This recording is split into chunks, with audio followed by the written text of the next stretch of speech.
Assalamu alaikum. Welcome back to Torikul English Academy. I hope you are fit and fine and you are practicing spoken English every single day. সুপ্রিয় শিক্ষার্থীরা কেমন আছেন? আশা করি সবাই অনেক বেশি ভালো আছেন। আমিও আল্লাহর রহমতে চমৎকার রয়েছি।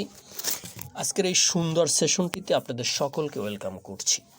ক্লাসটি শুরু করার পূর্বে আমি আপনাদেরকে কিছু কথা বলতে চাই, যে কথাগুলো আমি সচরাচর প্রতিটা ভিডিওতেই বলে থাকি। তবে আপনাকে অনুরোধ করব ধৈর্য ধরে আমার এই কথাগুলো শুনবেন।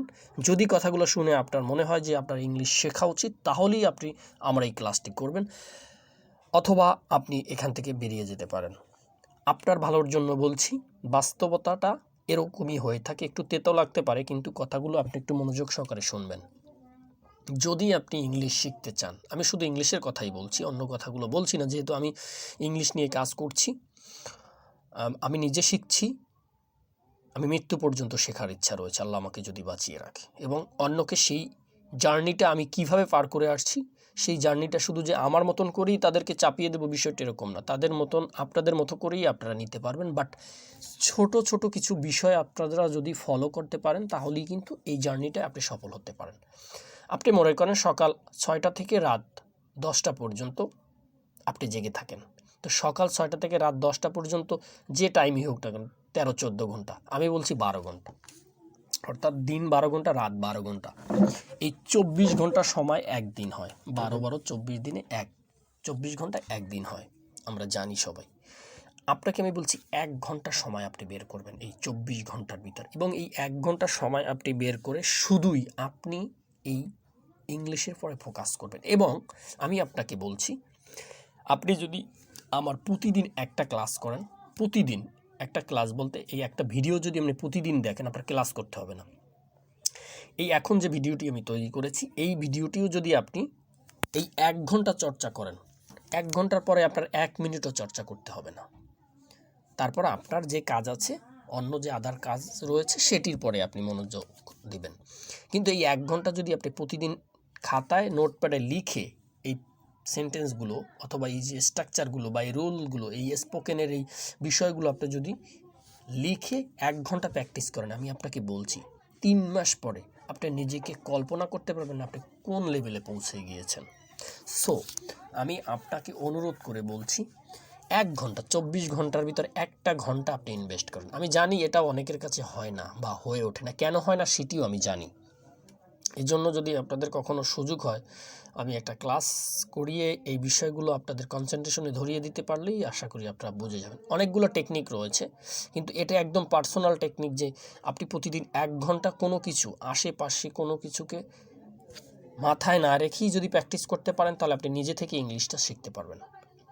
এটি আপনাকে আমি অনুরোধ করে বলছি। এটা কঠিন কোনো ভাষা না বা কঠিন কোনো বিষয় না, কোনো কিছুই কঠিন না যদি আপনি সেটির উপরে ফোকাস করেন। কিন্তু আপনি মনে রাখবেন, আজকে 10 ঘন্টা স্টাডি করলেন আর 10 দিনে আপনি 1 মিনিটও ধরলেন না, এই 10 ঘন্টা স্টাডি আপনার কোনো কাজে আসবে না। তার চেয়ে বরং প্রতিদিন 1 ঘন্টা করে স্টাডি করেন, এভাবে 3 মাস দেখবেন আপনার ভিতরে একটা ব্যাপক পরিবর্তন চলে আসছে। সুপ্রিয় শিক্ষার্থীরা, এই ভাষাটাকে যে খুব শুদ্ধ উচ্চারণ করে আপনার বলতে হবে, বিষয়টি এরকম না। এই ভাষাটাকে যে আমেরিকান অ্যাকসেন্টে বলতে হবে, ব্রিটিশ অ্যাকসেন্টে বলতে হবে, বিষয়টা এরকম না। আপনি আপনার বাংলা অ্যাকসেন্টেই বলেন। যখন আপনি ভালো খাবার খাবেন, তাহলে আপনি কিন্তু সেই ভালো খাবারটার কোয়ালিটি কিন্তু আপনি শুরু করলেই আস্তে আস্তে কোয়ালিটিটা বের করে আনতে পারবেন, যে এইভাবে যদি কুকিং করি, এভাবে রান্না করলে খাবারটা এভাবে ভালো হতে পারে, ইত্যাদি ইত্যাদি। তো এইভাবে করে করে কিন্তু আপনার এগোতে হবে। আমার কথায় বিরক্ত হবেন না, আমি যেটা বলছি এটাই ঠিক, বাট আপনার অ্যাপ্লাই করতে হবে। শুরুটা করেন, আপনি আপনার মাতৃভাষার অ্যাকসেন্টেই ইংলিশ বলেন, একটা সময় ঠিক হয়ে যাবে এটা।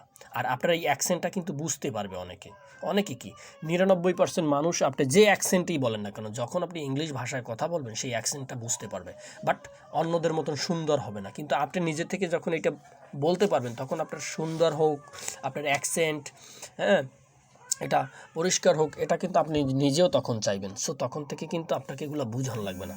অত শিক্ষক সুলভ আচরণ করে লাভ নাই ভাই। মানুষকে এন্টারটেনমেন্ট করার জন্য আমার আর্টিফিশিয়ালি এত কঠিন করে মানুষকে বোঝানোর প্রয়োজন বোধ মনে করি না। খুব সহজে আমি যেভাবে মনে করি সেইভাবেই অন্যকে শেখানো উচিত। এবং কাউকে এই অ্যাকসেন্টের কথা বলে, এই প্রোনাউন্সিয়েশনের কথা বলে বলে মানুষকে এত এন্টারটেনমেন্ট করিয়ে ভয় ভীতি দেখিয়ে ইংলিশ শেখানো যাবে না। তাদেরকে তাদের ভাষাকে বুঝে তারপর তাদেরকে শেখাতে হবে। এটা this is my personal opinion. আপনি আমার সাথে একমত হতেও পারেন, না হতেও পারেন, তবে আমি আপনার কাছেও শিখতে চাই। শেখার কোনো শেষ নেই। আমি আপনাকে ছোট করতে চাই না, আপনার কাছে শেখার রয়েছে অনেক কিছু। যাই হোক সুপ্রিয় শিক্ষার্থীরা, আজকের এই ক্লাসটি শুরু করি এখন। আশা করছি ধৈর্য সহকারে সাথে থাকলে ক্লাসটি থেকে অনেক কিছু জানতে পারবেন।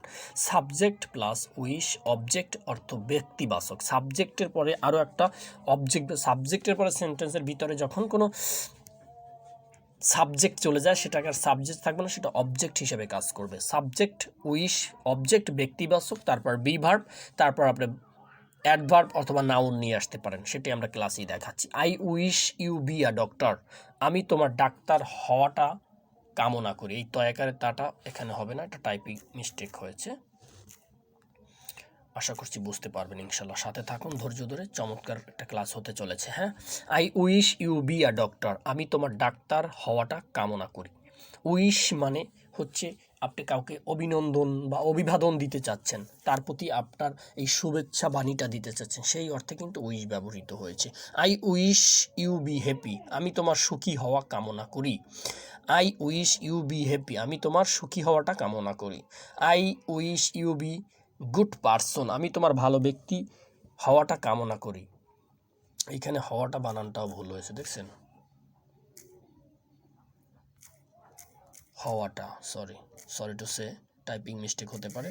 আপনারা একটু ধৈর্য ধরে আমাদের সাথে থাকুন, তাহলে আশা করছি সব কিছু বুঝে যাবেন ইনশাআল্লাহ। Okay, I wish you be happy, আমি তোমার সুখী হওয়াটা কামনা করি। I wish you be good person, আমি তোমার ভালো ব্যক্তি হওয়াটা কামনা করি। এখানে দেখেন আমি আগেই বলছি সাবজেক্ট, একটা সাবজেক্ট নিয়ে আসতে হবে। সেই সাবজেক্ট আপনি যে কোনো সাবজেক্ট নিয়ে আসতে পারেন, ঠিক আছে?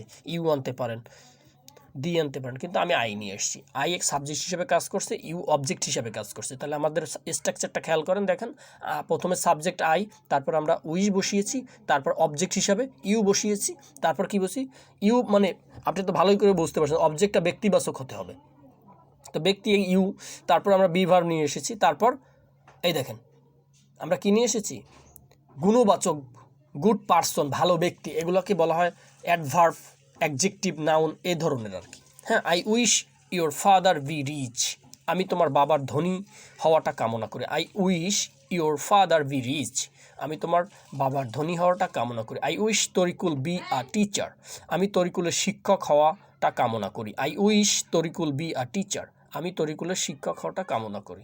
I wish him be successful, আমি হিম, এখানে হিমটা হচ্ছে object. I wish him be successful, আমি তার সফল হওয়াটা কামনা করি। I wish the boy intelligent, আমি ছেলেটির বুদ্ধিমান হওয়াটা কামনা করি।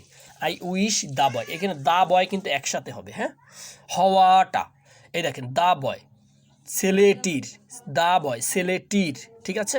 I wish the boy intelligent, আমি ছেলেটির বুদ্ধিমান হওয়াটা কামনা করি। এখানে দ্য বয় কিন্তু একসাথে হবে। হ্যাঁ, I wish her be a good result, I wish her be a good result, আমি তার ভালো ফলাফল হওয়াটা কামনা করি। এখানে হার, এই যে দেখেন আই উইশের পরে হার বসছে, এই হার হচ্ছে অবজেক্ট, ঠিক আছে? তাহলে আমরা সাবজেক্ট আই উইশ বসিলাম স্ট্রাকচার অনুযায়ী, তারপরে হার, তারপর একটা বি ভার্ব নিয়ে আসছি, আ গুড রেজাল্ট একটা অ্যাডজেক্টিভ নিয়ে আসছে। হ্যাঁ, আমি তার ভালো ফলাফল হওয়াটা কামনা করি। সুপ্রিয় শিক্ষার্থীরা, চমৎকার এই সেশনটি আপনি বাসায় নোটপ্যাডে লিখে প্র্যাকটিস করবেন।